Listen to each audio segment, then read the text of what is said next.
Evening, Peter. Hello, Davie. How are you getting on tonight? I'm all right. Yourself? Is it nice and sunny in Dundee? No. Oh, Cloudy.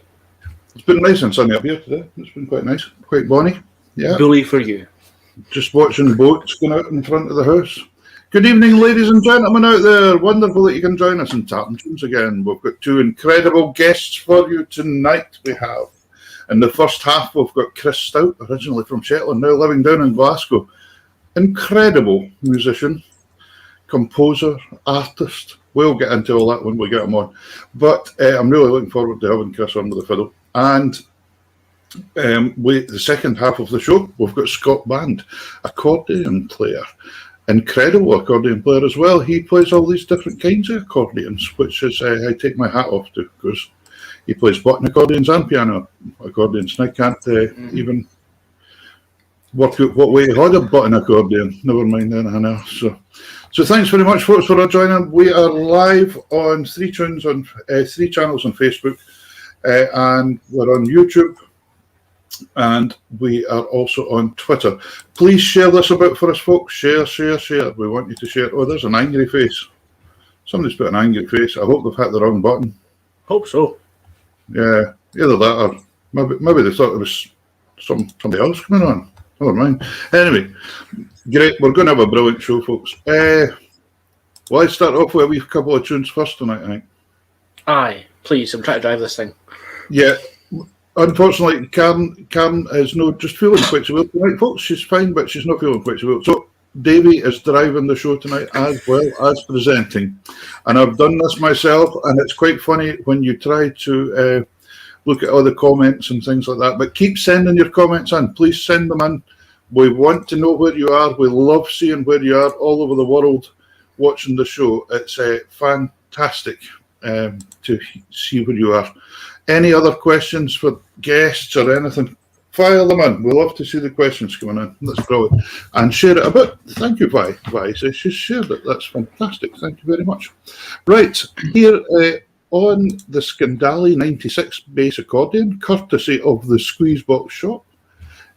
Tom Crookshanks gave me a wee line of this one again, so if you fancy this wee box, this one could be yours, a wee Scandali 96. I've just found that different accordions suit different tunes better for some reason. I'm looking forward to speaking to Scott about that later on as well. And this one, just kind of, when I heard the tones in it and kind of rung out to me, it just sounded kind of like Phil Cunningham kind of compositions. So here's two of Phil Cunningham's tunes for you that I'm going to play tonight. The first one's been asked for so many times. It's Sarah's song, and it's a tune I don't really play that often, but I've done it for you tonight. And the second tune is The Hut on Staten Island. So enjoy. Davie's coming.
Hey, it's a nice sounding accordion.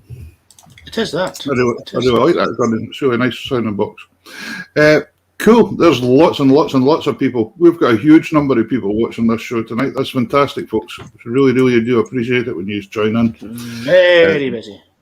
The guests are hauling them in tonight. The guests are hauling. Well, I don't think it's not me anyway. No, it's not me either. So that's that. Right. I'm going to say one thing though. If my camera dies during the show, I will sort it. But it's Try multitask. It's not the one you bought out of Poundland, is it? No, it's the one that Ali gave me. Oh, right, okay. Listen, I noticed Alan Monroe was on there. And Alan won your tune last week, and he actually sent me a message tonight saying, thank you very much. He received the signed copy, handwritten by yourself, and he thought it was absolutely fantastic. My goodness, there's a comment just come up there that's about an essay. It is that. See, see, put that on the screen and see what happens. We disappear. Viola, that's fantastic. We'll have to read that one later on. Mm-hmm. Anyway, the other thing we were going to give away was a Tartan Tunes mug.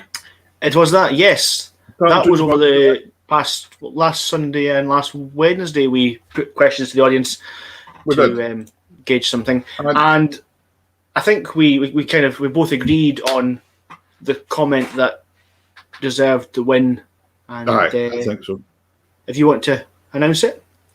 Yeah, it was Dick Hamilton. Dick's a good supporter of the show, and it was the way. Exactly? How did he put it? He wishes he'd learnt to play the bass on his accordion properly. The bass end of the accordion properly. I also, Dick, wish I had learnt how to play the bass end properly. Anyway, Dick will get a mug in the post to you. I'm sure David will find his address. We won't need to post it. I'll drop it off. Well, you're just going to drop it off. Okay, drop it off. Fine. Yeah. That's fine. He's only and if you want to buy a Tartan Tunes mug, you can. Yep. Here's the wee advert for the Tartan Tunes mugs. Collector's items, because there's not very many of them. No. And all the proceeds go to charity.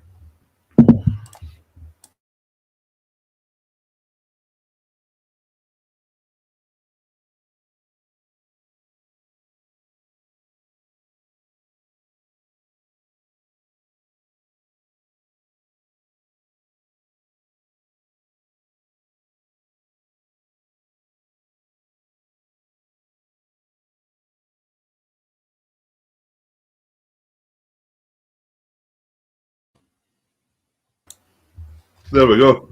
You covered all angles there. I like the dishwasher safe bit and all that. But the thing is, folks, we don't make any money out of these. This is purely anything that goes in, we give to charities. Yep. We raise for. So if Andy fancies a mug, give us a shout and we'll get one in the post to you. That's no problem at all. Davey, what are you giving us as a wee tune tonight? I've got a modern composition, modern, by the fiddle player Duncan Chisholm. All right. I think it's described as a slow air, but it's more like a slow reel, if the way I play it, called Farley Bridge.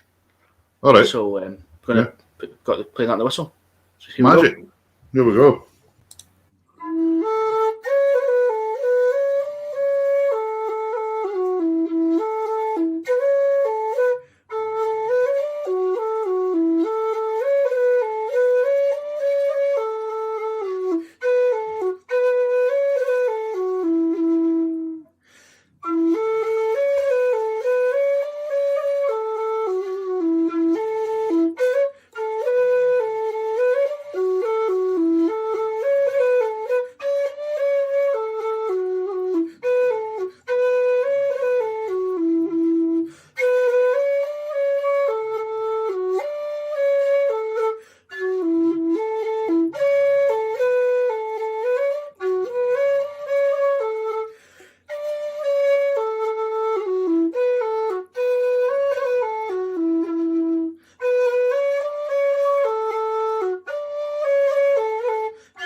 Yeah, nice wee tune, Davie.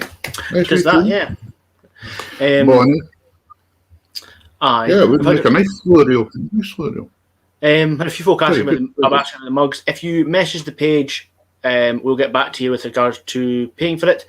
And it was £10 a mug plus postage. I think it'd be a £20 a mug, £10 a mug plus postage. Yeah, I think that was right. £10 a mug plus postage. So if you just drop a message to the page, we'll get back to you through the week and get it sorted. And that's limited. They're a limited edition just now. There's only about 20 though. There is. Well, there'll be 19 we give Dick Hamilton his. Yeah, but if we, it'll only be limited for so long. If they sell it, we'll surely manage another limited order. Right. Anyway, fantastic. Right. Listen, I think we should bring on our first guest because he's cooking his tea and he's waiting for it later on. So, originally for Shetland, a man I've known for many, many years now, but now living down in Glasgow, has been for a long time. Mr. Chris Stout. Let's bring him on. Hello. Good evening. Hello. Hey, Chris, how are you doing? I'm very glad you can hear me. Yeah, I'm glad you can hear me because my AirPods things, they ran out of batteries and just 2 minutes ago. So I had to go and find another pair in the house and discover some technological thing and reconnect them and do all that. And my heart is still racing at the thought of missing my debut on your show, the most talked about show in town at the moment. So thank you for having me on. No, it's brilliant to have you on. Pleasure. But technology is a wonder, isn't it? Technology is this amazing wonder when it works, and it's strange because we had Mick McNeil for Simple Minds on a few months ago. And he talked and we asked him, did he ever get nervous going out in front of 100,000 people to play? And he said, no, but I used to worry that my gear would work all the time. And it's true.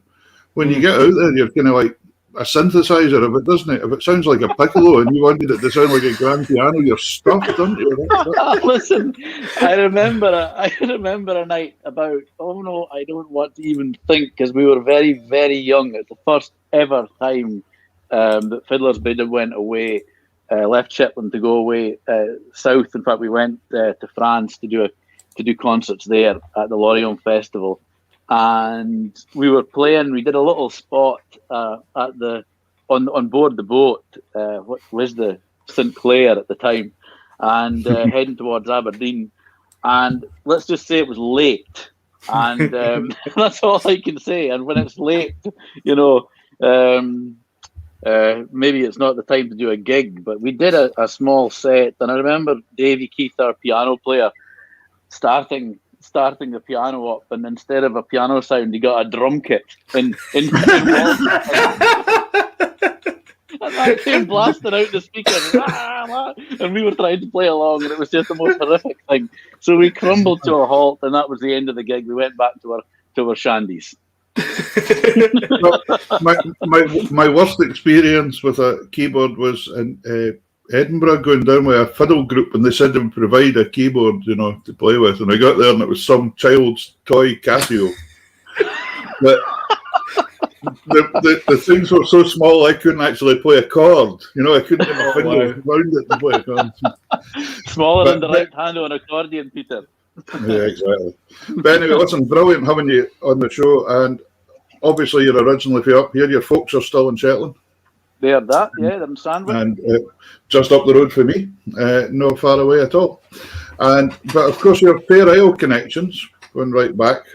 That's right. Yeah, I was born in Fair Isle. That's where my father's side of the family are from. So yes, it's been a couple of years since I've been back, and obviously with the last year that's been what it has, then it's made things like trips like that just impossible. But certainly looking forward to visiting the homeland again as soon as possible. It's a magical place. I remember being out there with you once when we done that wee folk festival weekend thing or something. Yeah. When we done a wee festival, and there was yourselves with Fiddler's Bid, Homebrew, and us with the Fuster. What a crack! Dean Owens was there as well. That's right. Exactly, it was amazing. I think with an island population of around 70 at the time, we managed to cram 180 people into the hall on the Saturday night, and there was no way to get the boats, and the planes were full, and people were like the Orkney Flying Club were even drafted in. Yeah, that's right. They arrived. And fishing boats and all sorts of things, and everybody was just getting there however they could, and what a special night. It's amazing memory. It really was. I remember cooking at one point in the old schoolhouse for everybody and things. It was great fun. Things I'll never forget. We even had an outside concert because the weather was so good one day. We were all playing outside. It was just. Can you remember? They ate some real in the car park with nothing the like sun. It was proper romance. It was beautiful. Absolutely proper. So obviously, so when did fiddling come along? Then you were born in Fair Isle, and then did you move to the mainland fairly shortly after that? I did.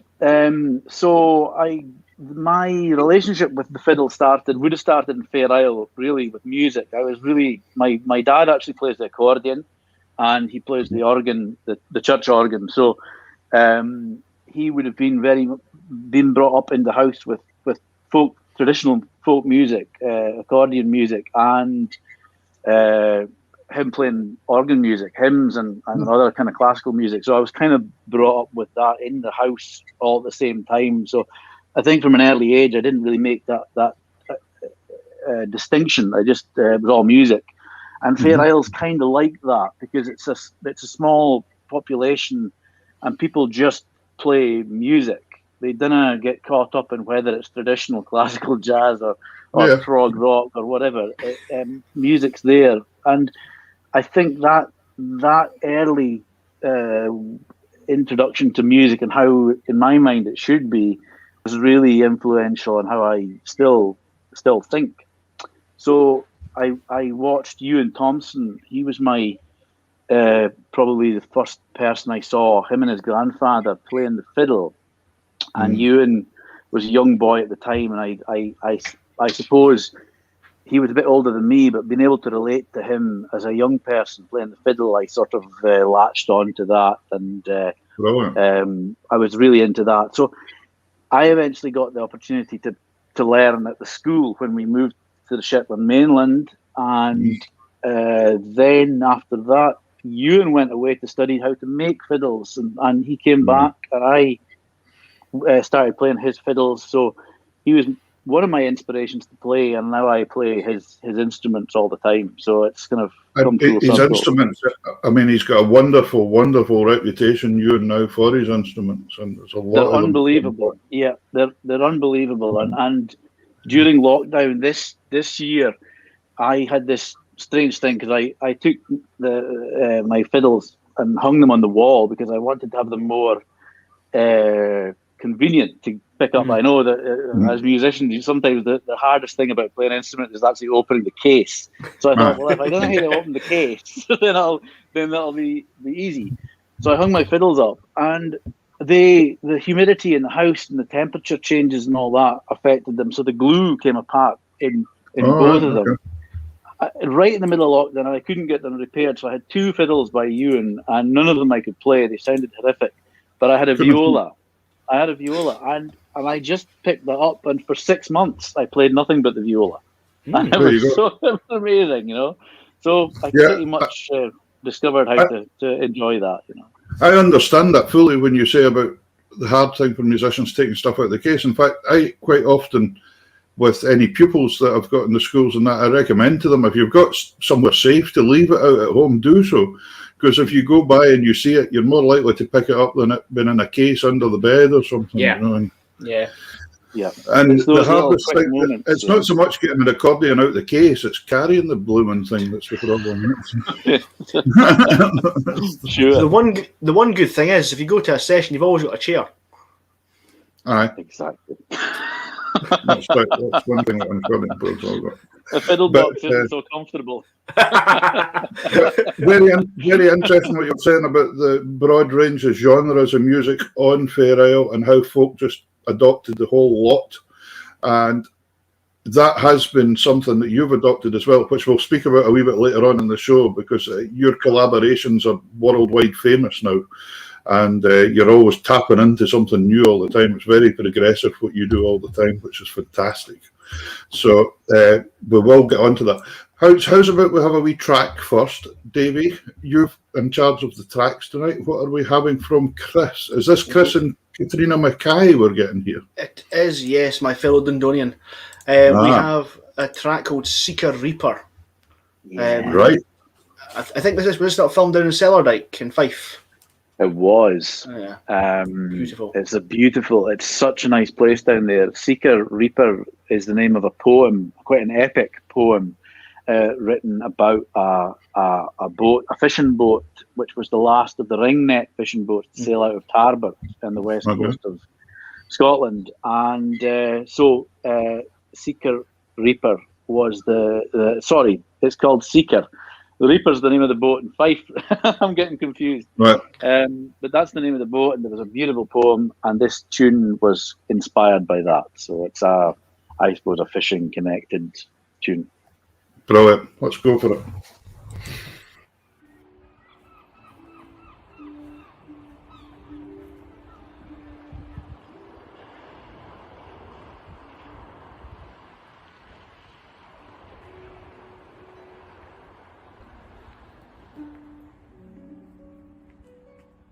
Seeker Reaper, yeah? 1, 2, 3, 4.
I thought I put on a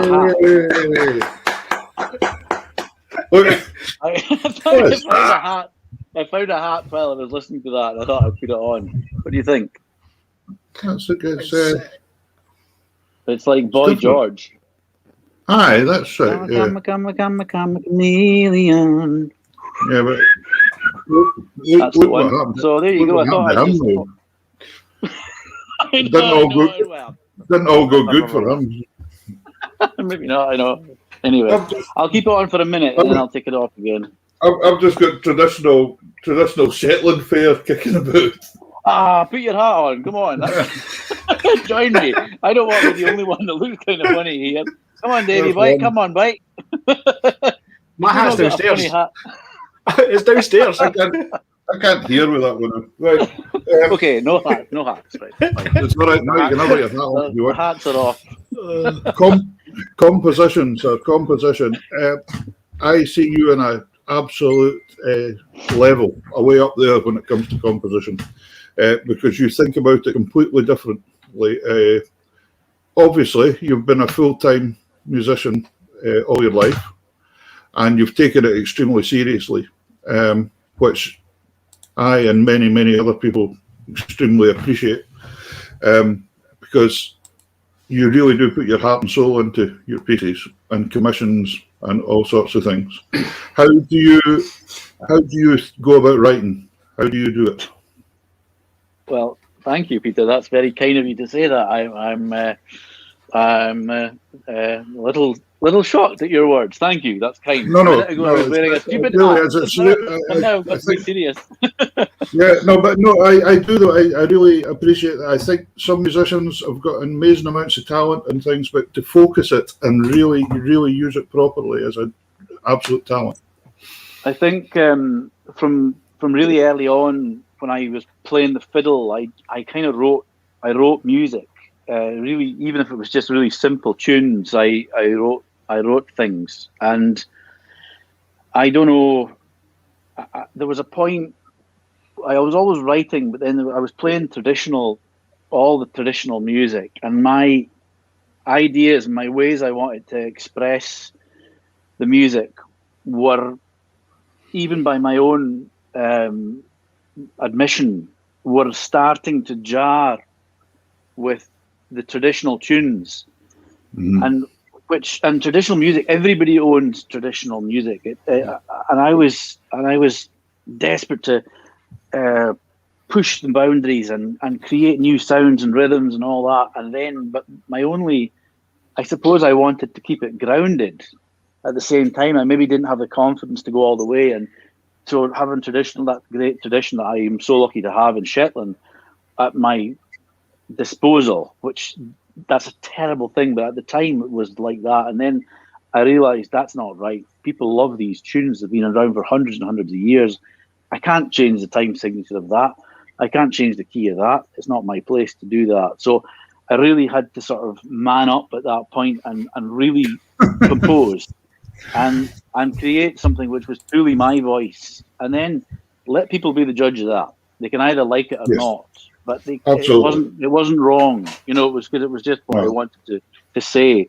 So that's where I really started to be a fiddle player, but also a composer, and spend a lot of time playing my own music as well. So so that's where it came from. I mean, I'm sure you were influenced by many musicians and many genres of music, but I think the turnaround in that now is you have become the influencers to a lot of people as well, which is fantastic. And that's you've achieved that, which is wonderful. Because I was very interested reading your bio, and folks, you'll see Chris's full bio on his website, or if you go into the Tartan Tunes Facebook page, his bio's on there, and the amount of commissions you've done for classical music as well, for the orchestras. I noticed the Russian orchestras and all over the place. Well, how did that come about? I'm very, very lucky because it's very difficult sometimes to just completely plough your own furrow in music, in the musical life. And I was lucky that when I went to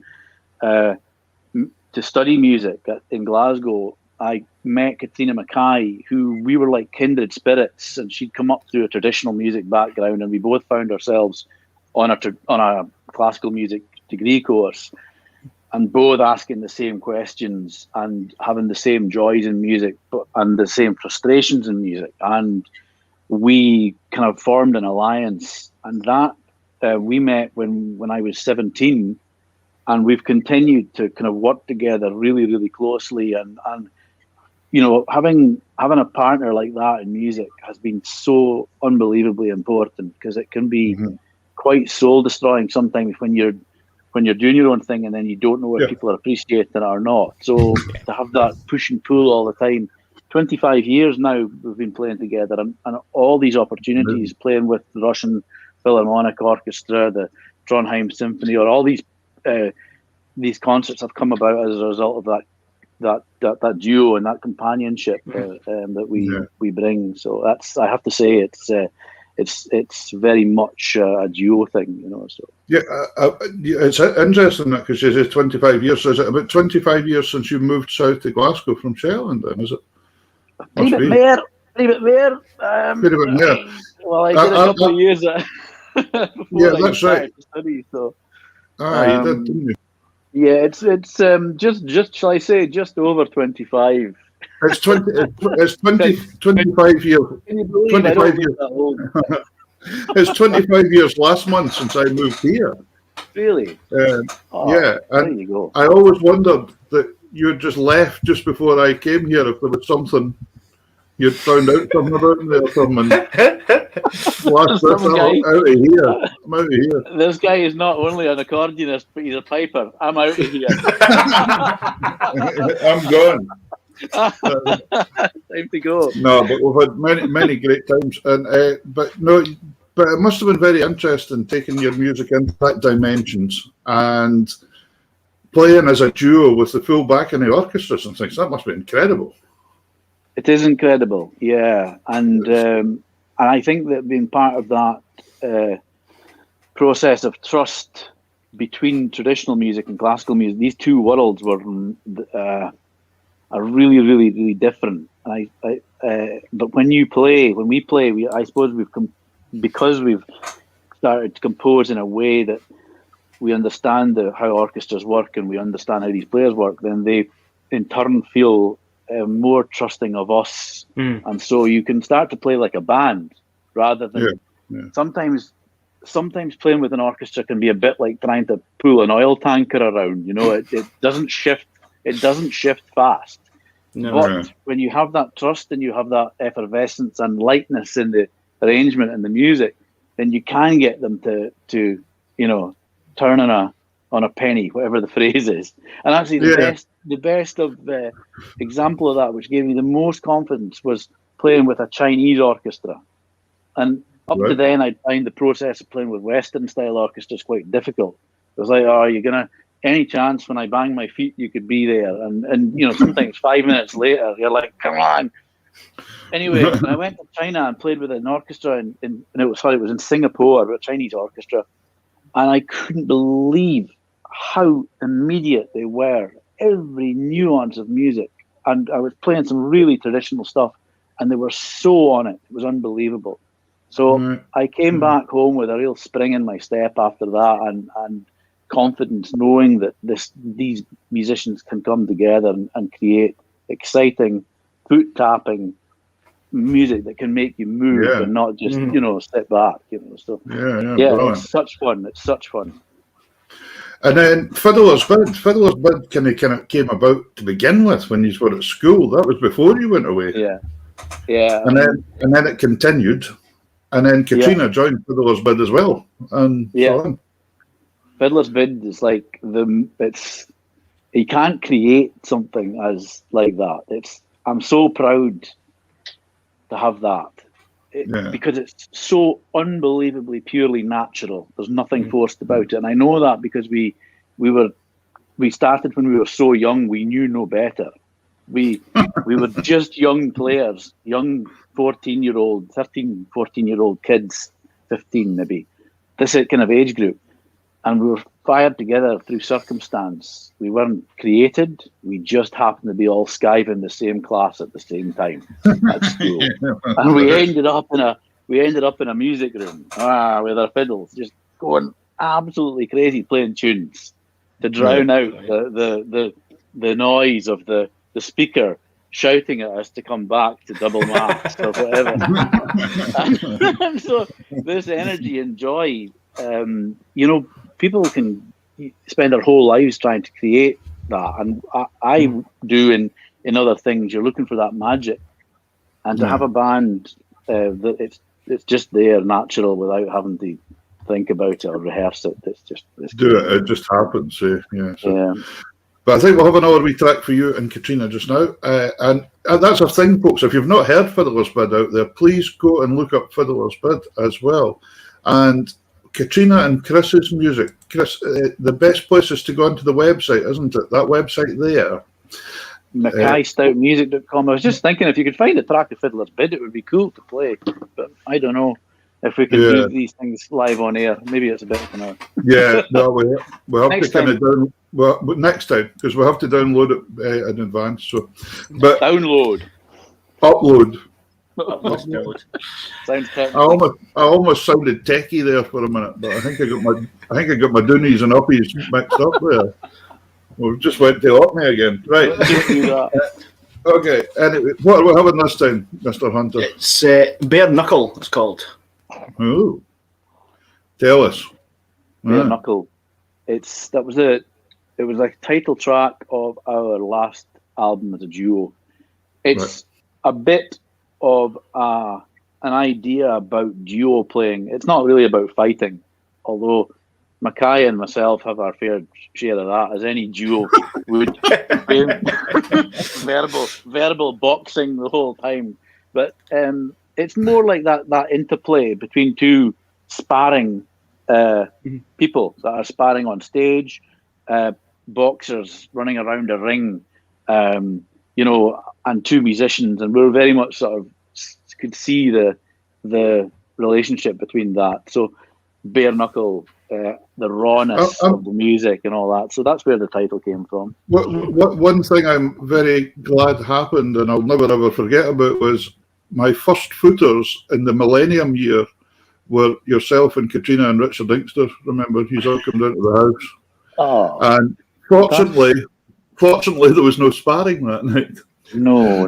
We were in good fettle. There'd been no problem. Plenty of drama going at your house, Peter. I can remember you guys going out and standing in the garden here at Hossick playing the Dawning of the Day when the Millennium came in. We couldn't do better than that, could we? I know.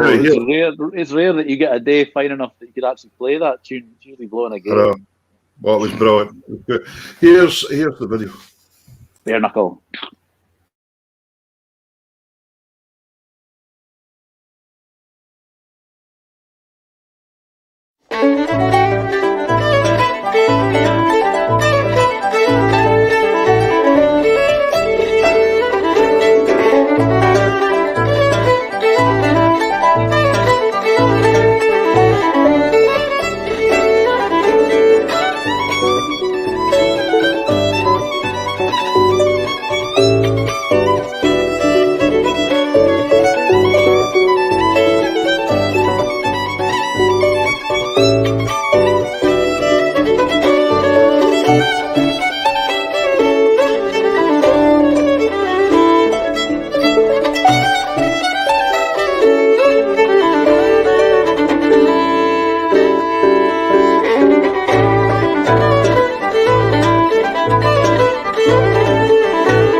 Brilliant. So you get a round of applause on this show. That's fine. I didn't like looking at myself, so I. I like the way she put her hand on your shoulder as she's walked away there at the end, as if to say, well, we've just had a wee battle, but there we go. I know exactly. I reckon she probably won. No problem. No problem. No, that is fantastic. That's amazing, Glenn. That's great. And the quality of your videos, everything there's just superior. It's just right up there. Really good. Fantastic. Tell us, collaborations. You love this. Collaborating with countries all over the world and music and yeah, I do, and I love it because my excitement is discovering more and more every time when you meet your kindred spirits that you think you're going away far away to a country like Japan or Brazil or wherever to work with some musicians, and people are like, oh, what's it like there? And there's this sort of, and actually there's a Peter and a Davie, and a Chris in Brazil and in Japan and everywhere. There are characters, and we're so similar all over the world. And God help them. And that's it's so nice because there's such a familiarity when you meet people and you forget the differences and you realize that you really, really have so much in common. And music is a very instant way of finding that out. But actually, our personalities, our values, and everything are so similar. So I just enjoy traveling and feeling familiar with people. I think that's what I love most about it. I'll tell you a funny story. I'm sorry, I heard somebody breathing just about that. I was in a bar in Tokyo, and I was out having a couple of sakis with a friend of mine, Hajime, who's works for the company that we work with in Japan, and we were in a bar drinking away. And this business guy turned around and said, "Where are you from?" And he was a Japanese guy. And I said, "Well, I'm from the Shetland Islands in the very north of Scotland." And he looked at me and he said, "I knew you were from the north because in Japan, the people in the north, they also speak through the side of their mouth."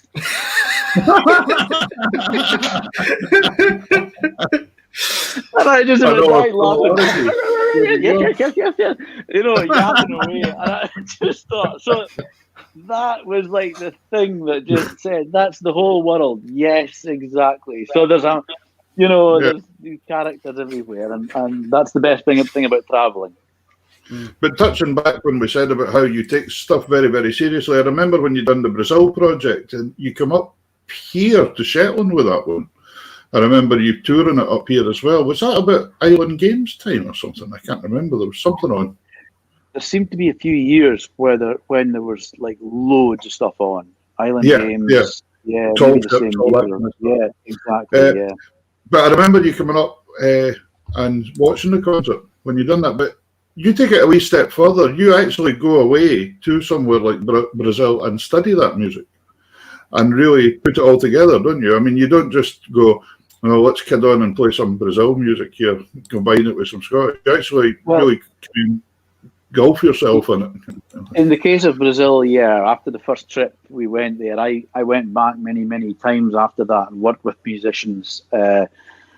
I suppose I immersed myself in their music as much as brought my own music. I don't really go out to sort of learn and copy by way of trying to understand a music. I think Brazilian music is best played by Brazilians. And if I can understand what they're doing, I don't want to copy what they're doing. I just want to understand enough and be sympathetic and play what I play and bring my own music to it, but just make sure that it sounds like it's meant to be together. And it doesn't have to be me trying to play like a Brazilian, because I'm not, but it can. Because I've sometimes found things quite artificial. You know, say you take a traditional melody and then put an orchestra behind it, and the orchestra just kind of clumps along behind it, and you think it's not really a collaboration. It's almost like an accompaniment rather than. Well, exactly. It's a tune with a tune with a very, very underused backing band. So you have to strive to be more than that, and that's the journey that I'm never going to be at the top of that hill. You just keep on working and trying to do it, but playing in an openness and not being too you have to let go of the aspects of your own music and your own traditions that might not work, and just disregard things, but also be able to take in new things into your music, so that there's an openness there, so that somebody else's music can sit in that, and vice versa. And it's kind of a simple concept, really.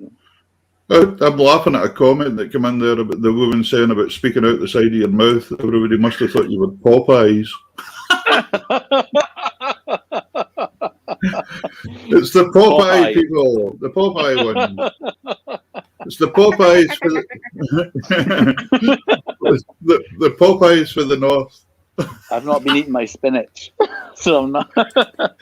So what about projects? Are you cooking just now? Well, I know you're cooking. You're cooking your tea outside in the barbecue. This brisket that's been cooking all day. Yeah, I know. One of the hopefully sealed in, and the local cat suddenly helping themselves. I know. You know, it's really funny in Glasgow, and we're sitting here in the west side in Partick in Glasgow, and I get the barbecue going, and me and my Brazilian wife. Yes, of course. I was going to mention that as well. Yeah. Sitting outside, and when we were cooking fish, the seagulls just come and they're hovering around. And honestly, you could be sitting in Lerwick eating a fish supper. It's the same thing. And I'm like, watch them, sitting there. So it can get a bit precarious, even in Partick in Glasgow. And you just touched on that there just now. You got married. Was it this year? Last year? I did, yeah, I did, and I didn't. After all these trips to Brazil, I stumbled across a beautiful Brazilian lady in Glasgow. So, oh, really? very, very lucky. I know. That's typical, isn't it? Yeah, there we go. You spent all these money on air flights, and you could just have stayed at home. I know. But, there's a lot of good music. Brilliant. That's fantastic. So what about projects? Anything cooking in the cooking pot?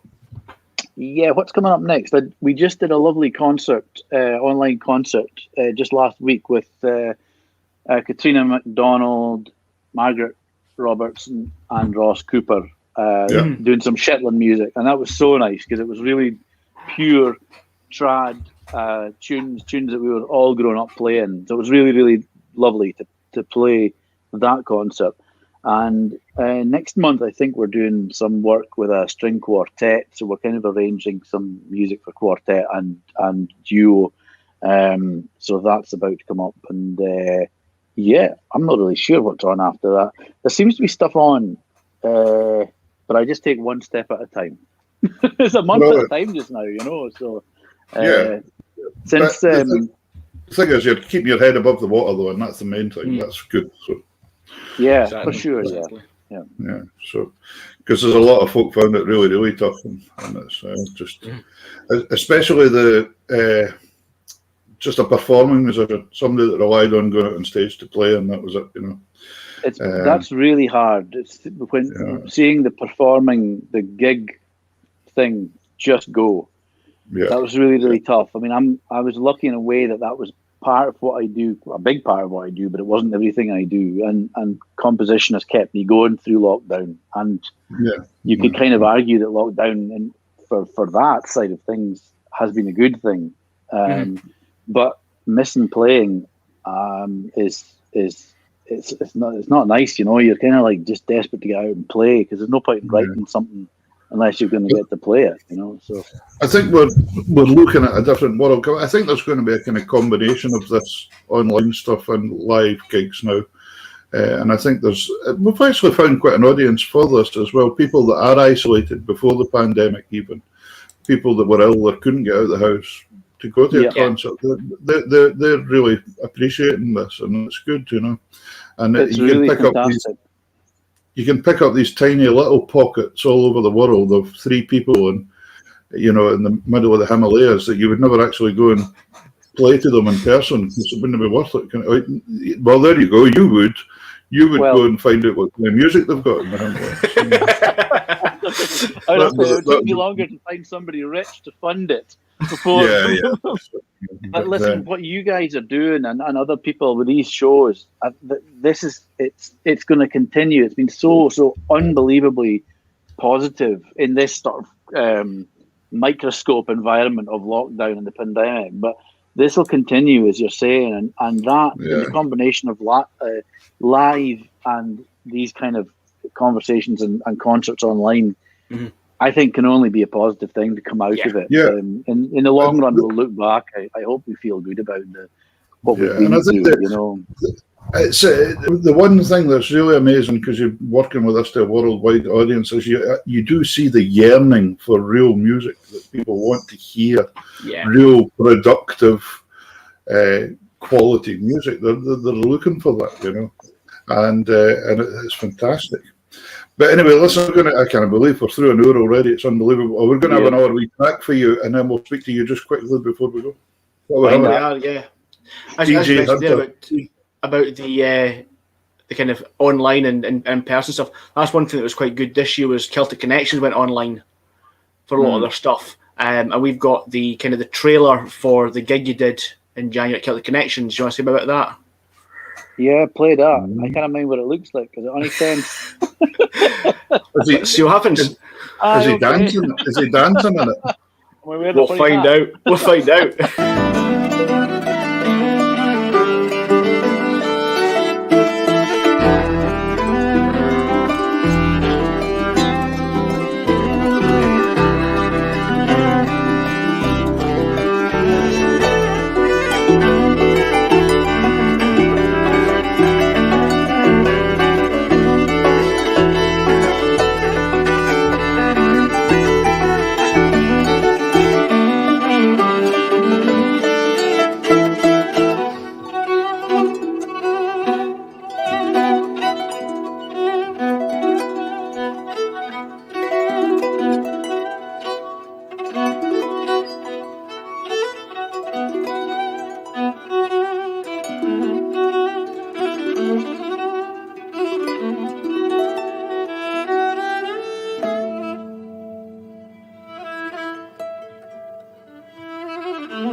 Oh no!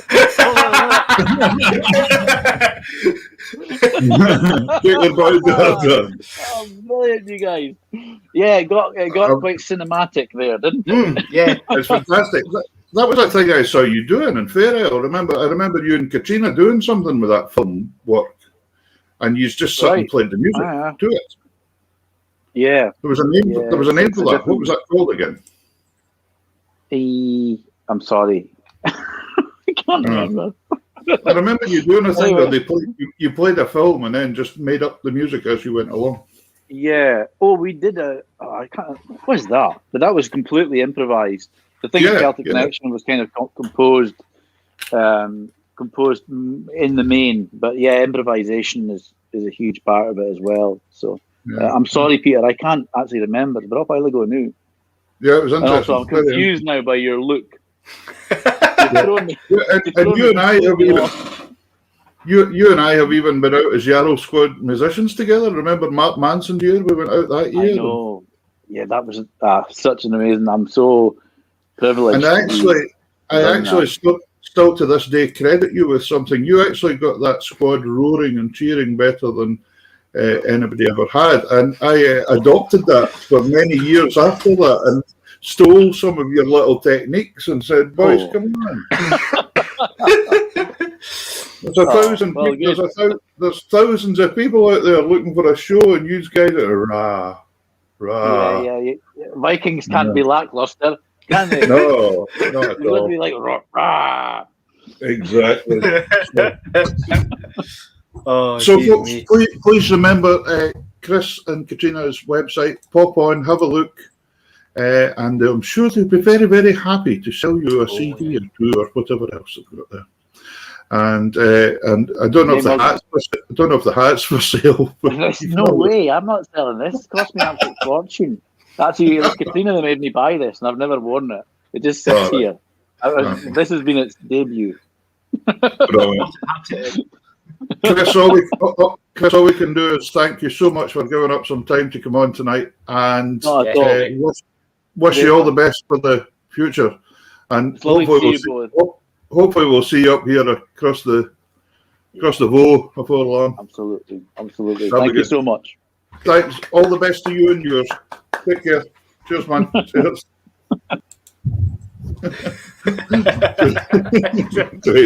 Oh, dearie me. Wow. What a brilliant interview. Great fun. Even if you do see yourself. Yeah, great fun.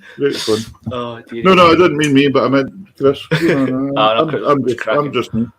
Great fun hearing all his stories. He could tell you stuff all night, probably. So brilliant. Really good. Right, folks, we've got a couple of things. Just before we go on to the next guest. Yeah, remember, if you want to order, I noticed still some comments going on about the Tartan Tunes mugs. If you just message us, they're £10 plus post and packaging. Message us and we'll get back to you. Davey's working everybody out individually. So we'll work it out for you. So if you're looking for a mug. The other thing is, we're trying to help businesses get back into getting going and up and the go and things. Last week we were talking about the kilt shop you get your socks from and things. Yeah, Shilling Fits. Yeah. Shilling Fits. And this week we're going to mention a good friend of the show is Pipe Major Robert Matheson. And Bob was, he's actually, we don't usually tell you this, but he is coming on the show as a guest some night. We'll not tell you what night, but I'm really looking forward to that since he was ex-Pipe Major of Kilkenny and Shotts and Dykehead and World Championship material. So really looking forward to it. But Bob has a kilt shop in Hamilton as well. And obviously they've been shut down for a while as well and reopening up with a big sale. And he's selling off a lot of ex-hire stuff and bits and pieces. And don't worry about getting pens and papers. He's sent us a wee video here. That we're going to play to you, and remember this is all recorded so you can go back and look at it. And the other thing is we'll put it on our Facebook page as well to get in touch with Bob at the Kilt Centre. And there's some cracking kilts. I'm very tempted myself. Do you know this? He's got loads of kilts to sell off and jackets and all sorts of things. So I think it's, what did he call his sale? The Big Bang sale. I can't remember. Let's find out. We're about to tell. Here's Bob's wee advert for you.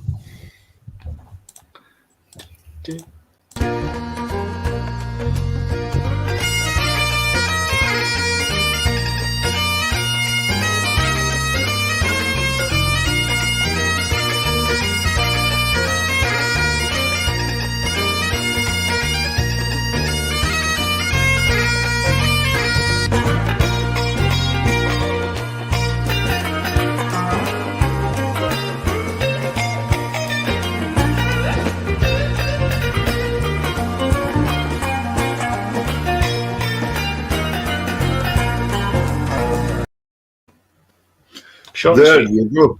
There you go. The bounce back sale. That's it. I should have remembered that. But Robert Matheson, the Kilt Centre in Hamilton, and they've got real quality stuff. I've been in the shop myself, actually.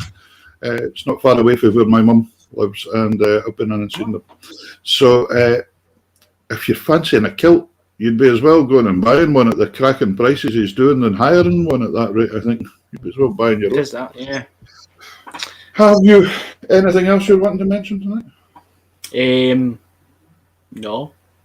Apart from the fact that he invented the saltire tartan kilt. Oh, the one That one with with the cross in the back of it. Yeah. Yeah. It's I believe it's a digital loom. So it's right. done it that way. And it's that's why he's got these cracking designs and these Yeah, he's got tweets and tweet kilts. Yeah, check out. I'm actually really I'm looking forward to our interview as well. I'm very looking forward to the interview with him. A very knowledgeable fellow when it comes to piping. Right. I'll leave a fellow Dundonian. Well, he's not quite. Is this man a Dundonian that we're bringing on? No. Yeah. He's Fairly close. How far away is he? Do you speak the same language? I don't know. I think do we speak the same language? Okay. It's probably easier just getting on to fair. God, We have tell us who's none coming other than the accordion player extraordinaire on various versions of accordion. We have Scott Band from Newtile. Hello, Scott. Thanks, Scott. Hi guys, how are you getting on? Grand. How are you getting on? Yeah, fine. You doing all right there? Yeah, I hope you've had your tea. I have. Yeah. Oh, that's all right, because Chris stoops away to fight off the seagulls to his. See if there's any brisket left. The Well, Partick Seagulls. he wasn't for sharing it, so I thought I'd better have something else. Now, To be fair, he was saying earlier that he was getting his steak and his beef from Dundee, so technically it's ours anyway. Yeah, well, yeah. that's a good point. Good point. Scott, you're in Newtile. Yes. And Angus. I told my wee boy is 6 years old and his name's Angus. So whenever you say Angus or he sees it in the weather forecast, I'm in Angus, and he just thinks this is wonderful. There's a place called that. But he doesn't realise it's been there for a long time. But anyway, you've been playing away. I think the best thing we could do tonight is have a wee set of tunes for yourself. But and I think that's how we'll get this one going.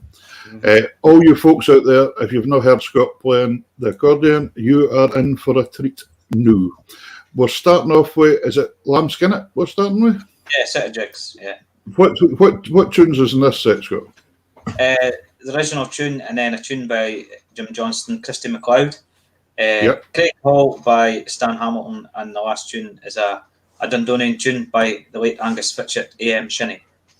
Brilliant. That was Stan Hamilton that went to Canada as well, didn't he? He went away over there. Yeah, played with a Flying Scotsman, I think, wasn't it? Yeah, amazing. Yeah, the way. I think he was at Ayrshire originally, in that way somewhere. Yeah. Here we go. Let's have Scott playing a wee set of jigs. This will get your feet tapping, folks. Here we go.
Hey! Excellent. Remember that round of applause sound? Can you remember that? Vaguely, yeah. Remember folk used to... I hope folk haven't forgot how to clap. Clap like seals. Clap like seals. Never clap yourself or somebody throws you a fish. Anyway, that was swinging, really swingy, really nice sound. Lots and lots of comments coming in here, Scott. Can't keep up. Yeah, you can't keep up. Yeah, a lot of names that I recognise there. So. Yeah, it's brilliant. It's really nice, and it's nice to get things about. And it's also nice for yourself as a musician to see that the folks still out there that we can and things, and that are still looking forward to getting back to dancing. There's somebody putting on and miss the dancing, and they're looking forward to that, you know. And hopefully we'll get there. People are starting to say a bit more positively, we'll do this and we'll do that, and they're actually putting events on now rather than before they would just not bother, you know. Yeah, and there is gigs coming in now, you know, there is people getting in touch, whereas really from March to the last 6 weeks or so, there's been nothing. I actually had to go and have a look to see if I had a diary. Wipe the stir off, and so it's looking a bit more positive that way. You know, there is people planning for things to hopefully happen towards the tail end of the year, so fingers crossed that everything does fall into place. It is a bizarre thing, folks, for all the folks listening out there that are not musicians. I mean, for us guys, we've been so used to playing so much every weekend, whether it be playing at dances or different musical ventures. We're so used to being out and seeing that social aspect of things all the time, and then all of a sudden it's just been cut off.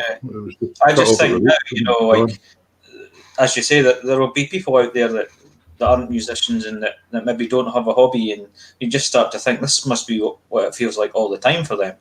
Yeah, that's right. Yeah, which is pretty boring. Well, but that was a nice accordion you're playing there, a Honor Gola. Galena. That's a Galena. Is it a Galena, that one? Is it a Galena? It's a fake Gola. A Galena, it's not a Galena. That box actually originally belonged to Ronnie Easton. Ah, right, okay, yeah, that was one. It was one of George Fleming's boxes, and Ronnie had used it for some broadcasts in the 70s, and then it went to Dumfries to a guy, Matt Lambie. It went to Graham Bell in Bridge of Erne, and then I've had it for about the last 6 years.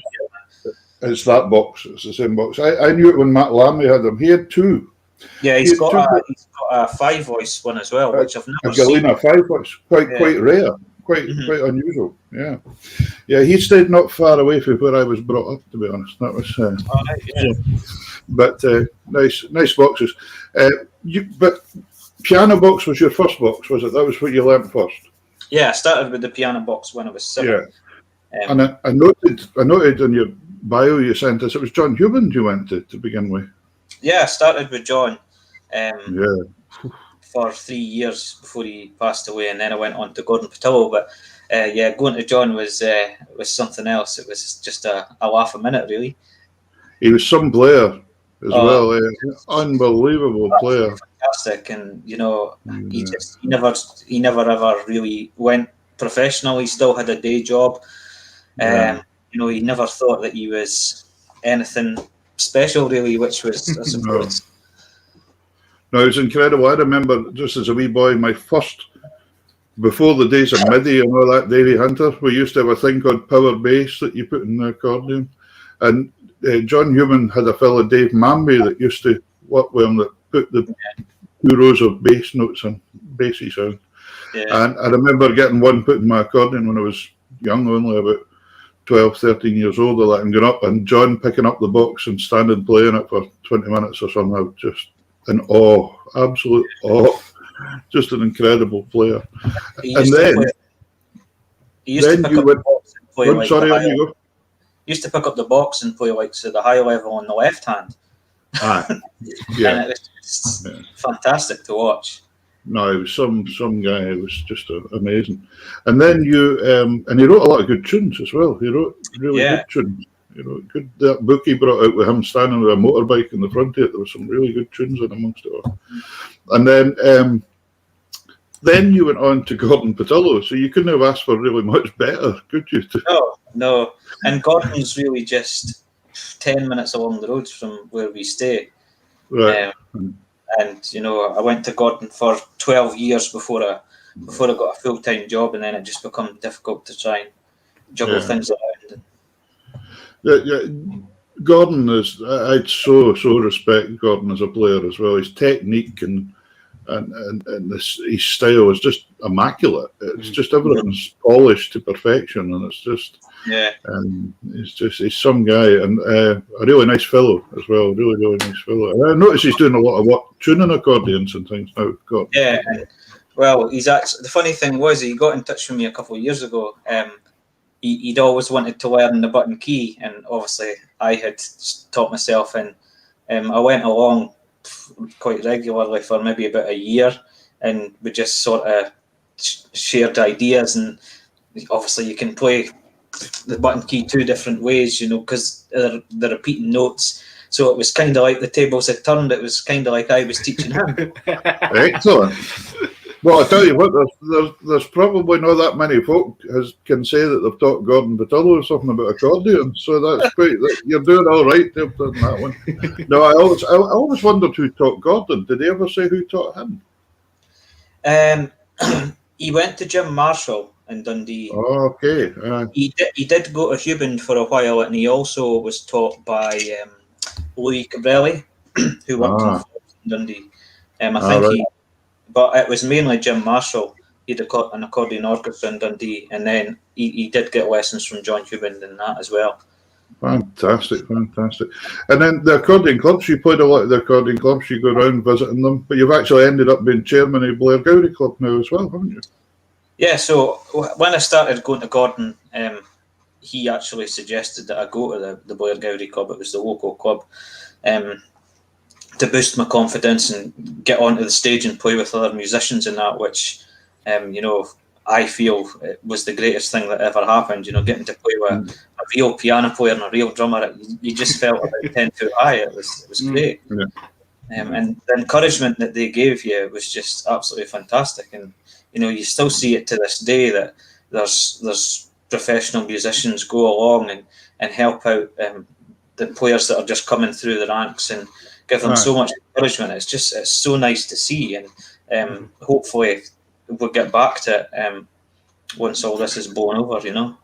I hope so. It's going to be a hard time for a lot of clubs because there was a lot of accordion clubs possibly struggling a wee bit anyway, and just the age group that go. Hopefully folk when they got too out of the habit and get back into. Yeah, you just wonder if they'll have got out of the routine of doing that. You just keep your fingers crossed that the appetite will still be there to go out and see live music. Yeah. Like, the online thing has been fantastic, but from a musician's point of view, nothing beats sitting that's right. with a full band round you. It's just fantastic. But it was very interesting, when we had one of the top pipers on for a pipe band in Canada, and he was talking about eventually trying to get practices back together, etc., and how a lot of the guys have found, they've had more time with their family, they've taken up golf, they've gone fishing when they never could before and things, and it is that thing, just hoping they will get back into the habit again, just having a tune. It was good from my point of view, because we just moved into our first house in October 2019. So obviously it was just kind of 6 months in when the lockdown started. So it was good for us. We were able to get tons of stuff done around about the house and that. The weather was fantastic during the summer. We were able to do stuff outside and that. So it was really good to start with, because you went, oh no, I can't do that because I'm going away to Gretna. Oh, I can't do that because I'm going away to Wick and all this. But as the winter months came in, you were really starting to miss it, and even just seeing the guys, because we all got on really well sociably as we do as musicians. Yeah. I think it's nice they're seeing lots and lots of positive comments coming in, folks saying we'd love to get back to the accordion clubs. We love to get out and hear live music. I think it's going to be fine.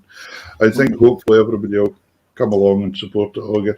See, earlier you mentioned there as well, piano box. You'd mentioned helping Gordon Patillo out with a 3-row accordion. How did that come about? How did you get into the 3-row button box? It was my granny's late brother had a 2-row box and also a wee 3-row on a tricord with 8 bass, and he persevered over the years. Just really a house player. Just he could knock out some waltzes and like bothy ballads and things like that. And it just really stemmed from that. I got a shot of one and just tinkered about and was able to learn half a dozen tunes in C, and then I got the chance of a 3-row box, a Honor Gaelic, and I went for it, and of course it had the 80 bass, which was far better than 8 bass, much the same as the piano accordion. And then I progressed into being able to play tunes in other keys apart from C. And I got the chance of a San Marino, and I thought it was just the time it came up, it couldn't have turned it down. I've had that now for probably 12 or 13 years, I think, and just having a full-size box with 120 bass, and it's just it sort of makes you want to learn if you've got the proper instrument. I suppose as well for the rest of the boys in the band as well, is once you learn to play in some other keys, it'd be a bit more interesting for them than C. It's funny now that I can play A and D and F and all that. C is the worst key to play in. It's like how did I ever think that C was the easiest? But it was because C's your middle row. You don't have to go to the inside or the outside row for C. Well, you can, but you can play C all in one row, and I think that's probably just why I thought it was so easy. Folks out there that didn't care that much about accordion said that the San Marino was, of course, the one that was made very, very famous by Jimmy Shand. Souk Blah, in and out's a different note in the same key, so pretty complicated. Carry on. It's a bit mouth organish in a way, I suppose. Yeah. But I've never managed to play it at all anyway, that's for sure, so I take my hat off to you. So what tune are we getting from you on the button box this time? This is a couple of tunes I recorded just around about Christmas time. I'd done half a dozen videos online with the band, and I hadn't done anything for months and months, and somebody got in touch and says, "Oh, we haven't seen you online for a while. Are you okay?" So I thought, right, I'm going to put it out. So I got in touch with Bill Ewan, that plays piano with us, and says, "Do you fancy doing a video?" So we've just done it, the two of us. And funnily, I feel that the San Marino has that older style. It suits some of the older style tunes, and actually just doing it with the 2 accordions and the piano. Sorry to all the drummers out there, but you don't actually miss the drums. It's funny. You're no sorry at all. Well, no. Yeah, so it's a couple of tunes that Jimmy Shand wrote. Jimmy Shand's compliments to Jim Crawford and Jimmy Shand's compliments to Ella Crawford. But I think you're very right, isn't it? Different accordions definitely suit different tunes better. I think they do. I feel the button key suits the older style waltzes a lot better, like say your June Clover, Snow and Summer, all the older type tunes. I just feel it has a better, and you can put in double notes and chords here and there, and it doesn't sound out of place. Whereas I think if you do it on the piano accordion, it starts to make it sound too modern, which sounds silly, but no, absolutely makes sense. But let's have a wee. Here's a Souk Blah session coming for you. Yes.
Yeah, fantastic Scott. Really, really steady and nice.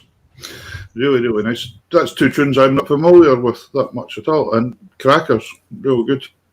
Yeah, actually, I first heard them on a Ian Holmes broadcast. And funnily, Ian played it on the San Marino as well.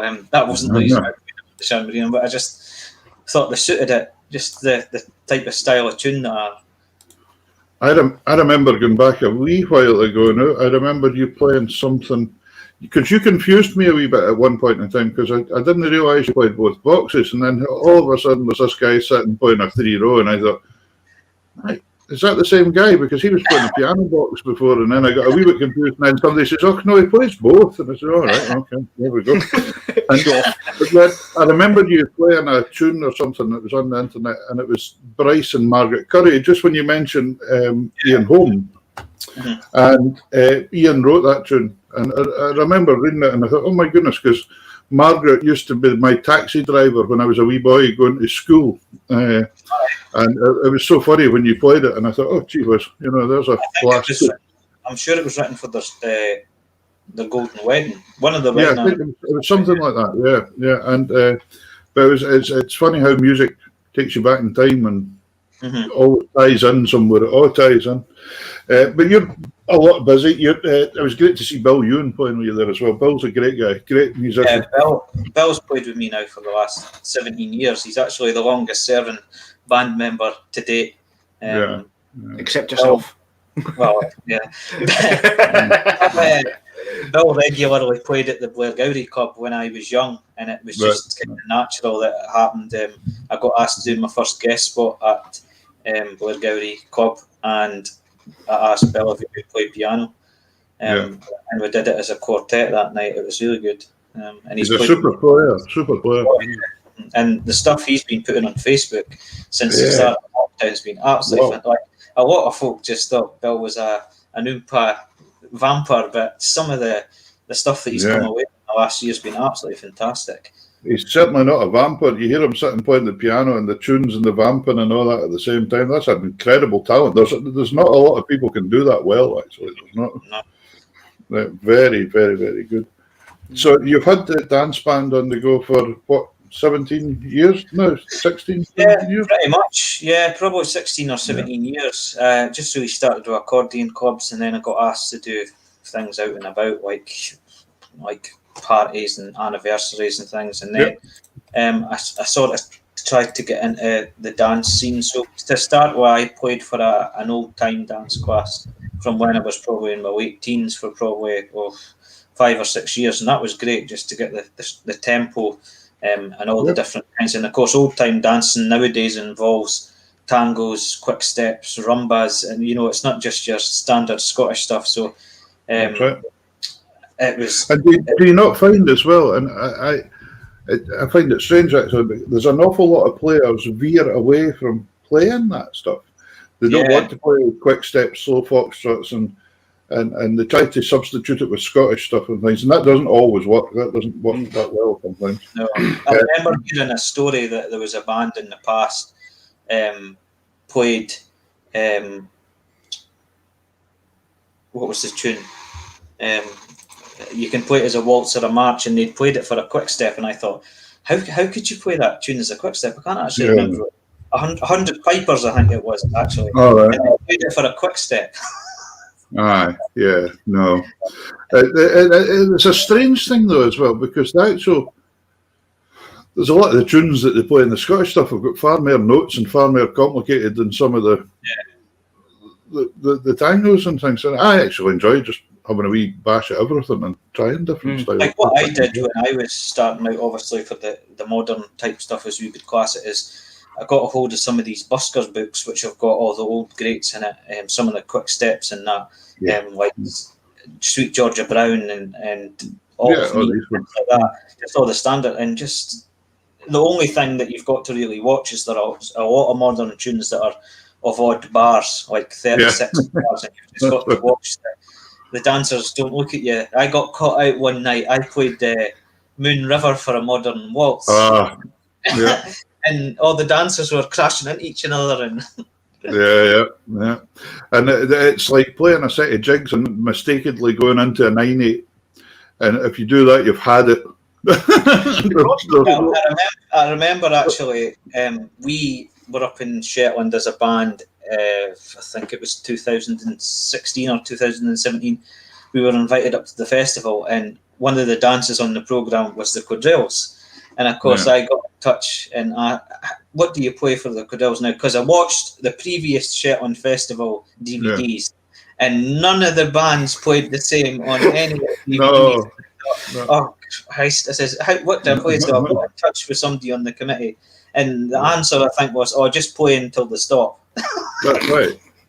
Jigs and reels, and you do play until they stop because every set seems to do it differently. So you might have a set standing for 32 bars waiting and somebody else finishing. And it's just one of these. Yes, it's far cry from like the students' lancers or quadrilles to where it's all fitting in the bar.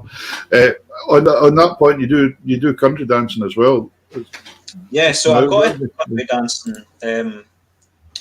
I started doing summer socials up in Aberdeen through Sheila Bain, who I seen commented just earlier on.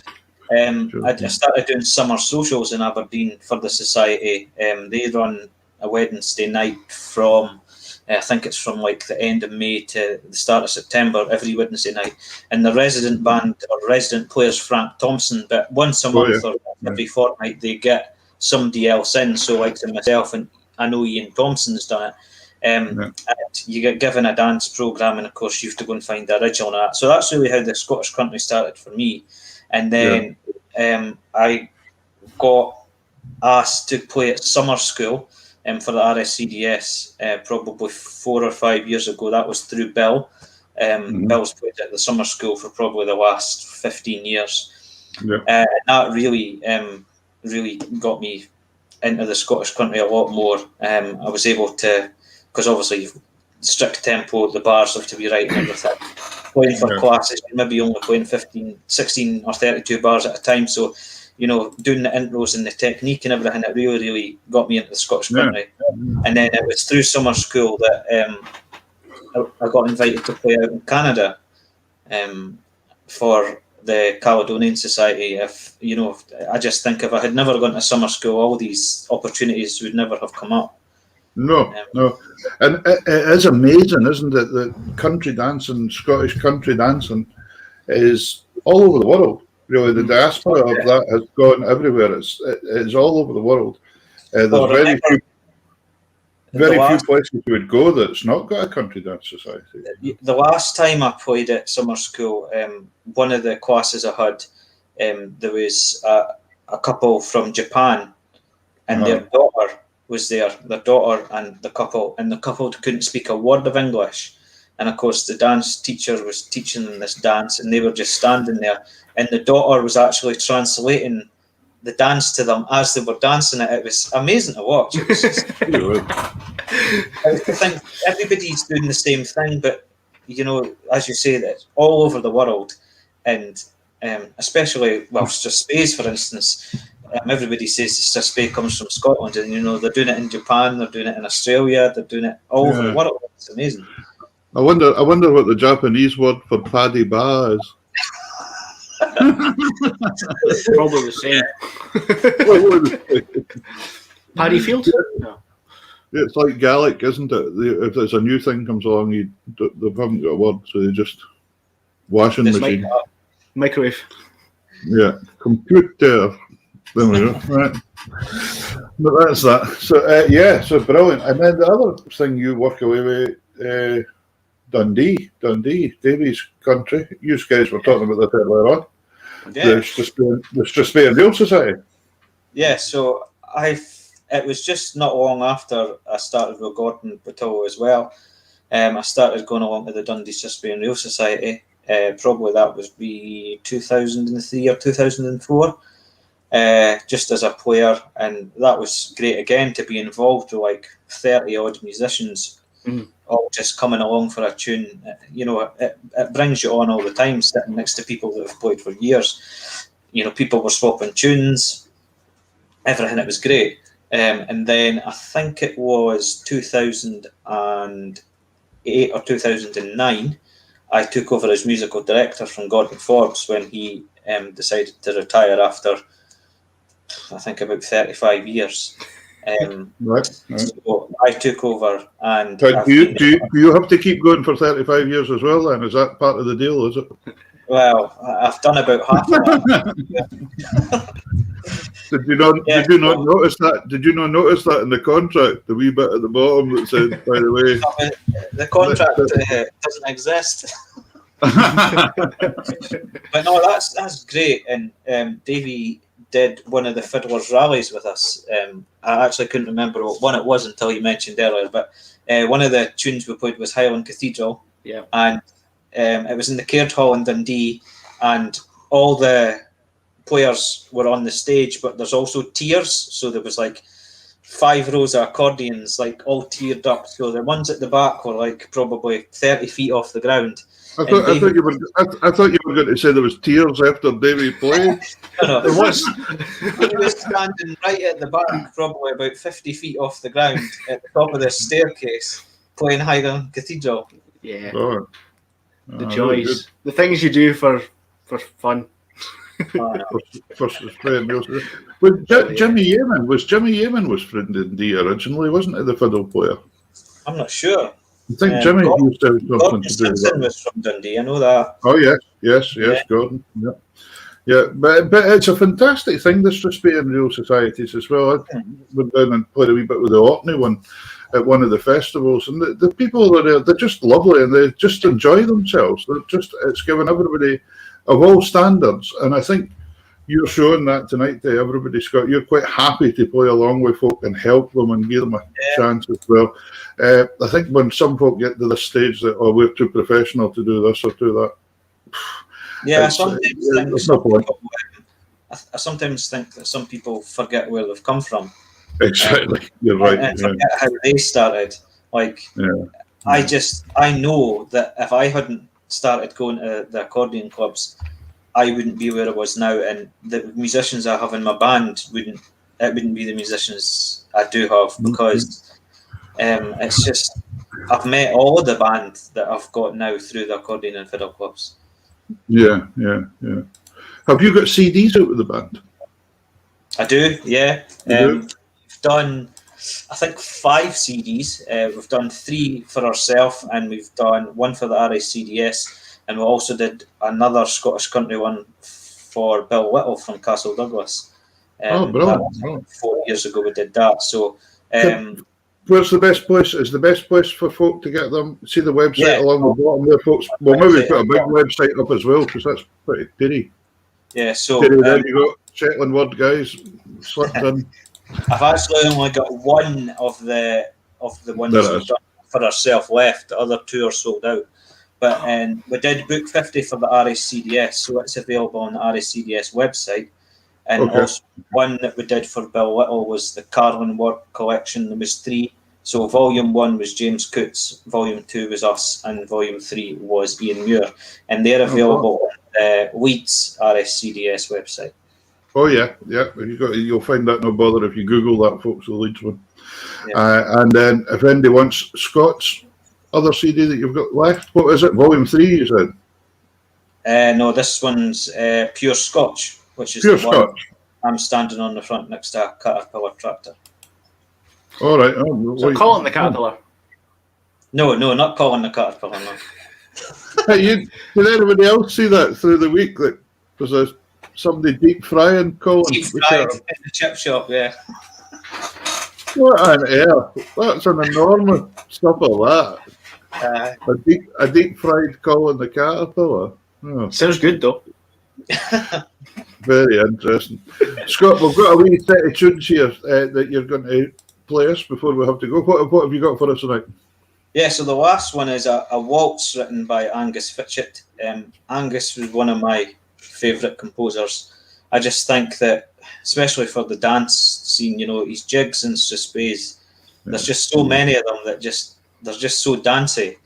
And they just seem to fall into place. They don't sound like, oh no, that doesn't fit. But this is a waltz that he wrote, called A Waltz for John Cooper, who I think was a relation to Jack Cooper, who of course played drums with the Tayside, John Hupkins in the Tayside Sound, and also Angus Fitchett was a real character as well, an absolute character, Angus Fitchett. I've got an interview he did for his 80th birthday with Robbie Shepherd, and it's just a laugh a minute. Some of the stories. He didn't take prisoners either, Angus. He didn't take prisoners. If somebody was annoying him, he would quite happily tell them. Well, a quick story about him is Malcolm Ross does quite a lot with us throughout the year. If Graham can't play, and Malcolm, of course, used to play with Bobby Crow, and he used to play with Angus, and obviously he was just in his 20s really back in the 80s when he was playing with Angus, and he says some of the things he used to come away with, like they were playing up in the burn at Arms and Bankery, and there was a new waitress, and she was really, really nervous, and she'd come across to the table and she started pouring the tea out of the teapot, and Malcolm says it was just like cloudy water. It had like one tea bag in it, but it was a huge teapot, and Angus just tapped the girl on the arm and went, nah, lass, he says, I had a shave this morning. Yeah, that's yeah, you can imagine it. I saw him a couple of times, him and Bobby Crow at accordion clubs playing together. It was fantastic. Just when I was wee, they were brilliant. They were really, really good. Anyway, let's have the waltz for John Cooper.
Yeah.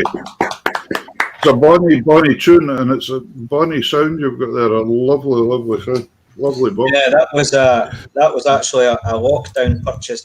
I bought a multi-track recorder or an audio interface during the lockdown, and I've been sort of persevering with doing potentially maybe bringing out a CD just all myself, just as a challenge or a bit of a change, really. So were you playing everything there then? You were playing piano and drums a lot? Well, no, the drums is a drum machine. Okay. That stretched my limits a wee bit. Yeah. No, well done. Good. Sounding good. Yeah. Very, very good. And Take the Floors, you've done a number of them. I'm sure there'll be another one coming up sometime when we get back to normal. Yeah, I've done about half a dozen Take the Floors with my own band, and I also done one 2 years ago now as a tribute to Alec MacArthur. That was a great project to get off the ground. I really enjoyed that one. And when I was growing up, I went to school in Biggar, and Alec had the Clydesdale Hotel in Biggar at the time. Yeah. That was our kind of local club, Biggar Club, and we all went, and Alec was always there. He was another absolute character as well. And it's funny because you can tell how somebody's personality is through their playing, and Alec's playing was very, such a drivey, and he never ever claimed to be the most accurate player. He used to say that there would be a prize of a record for the person who could spot the most mistakes. Yeah. He had this incredible way with the audience that some of the things I remember him saying, I played second accordion a couple of times with him, and he was one of these guys that had the knack. He could say things that you or I probably couldn't say, and everybody would burst out laughing, and nobody took offence. But just the way he said it, he was just so comical. You've probably heard the famous Carlops recording that was done with MacArthur, recorded at the Carlops Accordion Club, and it's more like a comedy session than a music night. Well, I actually haven't heard that, but I bet it would be absolutely brilliant. It would be fantastic. Yeah. He was a real character, right enough. And the straight tune box, of course. So did you get a straight tune box to do that one with then? I used Alec's box. Nickel. Oh, you used his accordion, yeah. Nickel's got Alec's box now. I've obviously been Alec's nephew, and I got in touch with Nickel, and I said what my idea was, and I asked if he would play second box on the broadcast, and he was over the moon. I says, can I use Alec's box?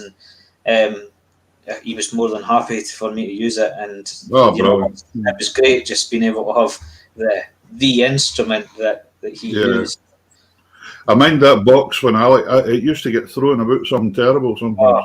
There's fag burns on it, and when you open the bell, you can still smell fag reek.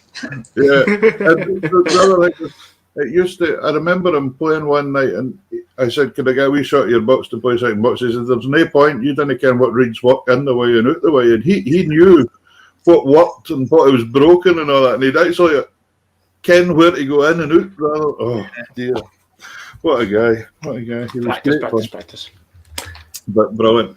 Anyway, listen, Scott, thank you so much for coming on tonight. That's been absolutely brilliant to hear.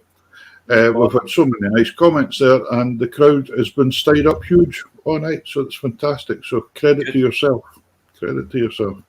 And I hope we get a tune for real somewhere along the line. Just if we can all mind how to play tunes with each other, that'll be good. That's going to be interesting the first time we all sit down. Yeah.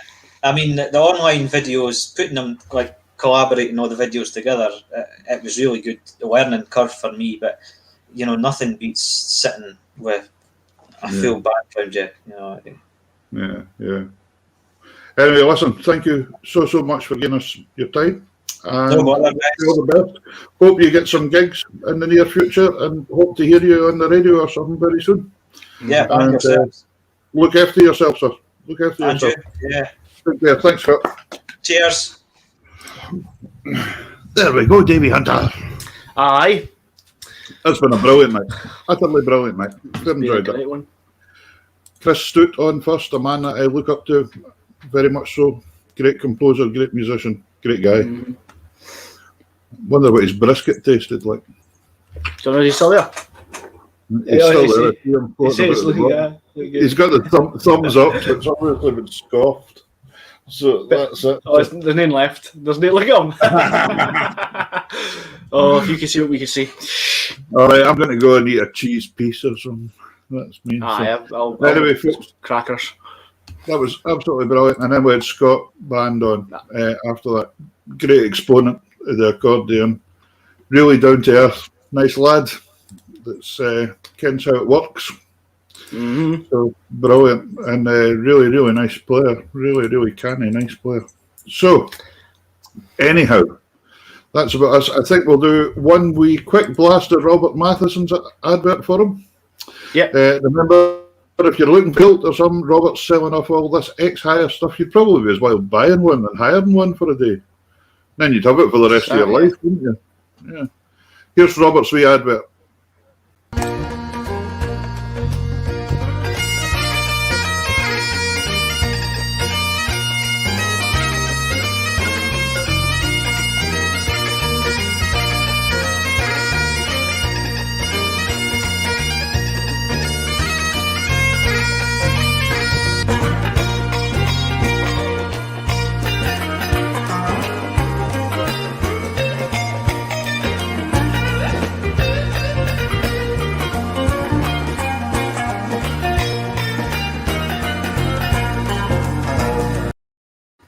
There we go. So if you fancy a kilt, and I'm sure he'll sell you a new one as well. If you want a new one, I'm sure he'll. Anything to do with that line, Highland dress, give him a shout. I'm sure he'll come up with something for you. Anyway, that's been fantastic. And Indy want a mug, drop us the message. I noticed there's quite a few messages tonight, Davey, about mugs. We'll go back through them and we'll look at them and we'll get a Hoddy folk. We'll get Hoddy out and get the Tartan Tunes mug. I've got Diluting Vimto in mine. Diluting Vimto, nothing like it. What did you do? Yours there? Yours looked huge. There we go. That's been a great night, folks. Thanks for supporting us. Thanks very much. And as I said, any profit for these mugs, it's not going in Davey and I's pocket. It's going to charity. So that's great. So I hope you've enjoyed yourself. We'll see you on Wednesday night. We've got 2 cracking guests for you next week again. Mm-hmm. Really good guests. So join us on Wednesday and we'll be telling you who they are. It's a mixed programme next week again, so I bet it's something for everybody. It's going to be, well, we're going to get some songs next week as well. We are. And all I'll say is that this person has been a nominee for the Scotch Trad Singer of the Year. That's all we're saying. Yeah. Yeah, and it was the year that was in Dundee as well, which was handy. All right, didn't tell them any No, that's it. That's your teaser. Anyway, listen, that was a cracking wee show. Take care of you folks out there. Stay safe. Again, we're getting there, but still stay safe. Hang together, and we'll get there and see what's happening after that. My way to feed the chinchilla. Enjoy, Peter. How are you feeling? Right. See you after, David. Take care of yourself. Bye.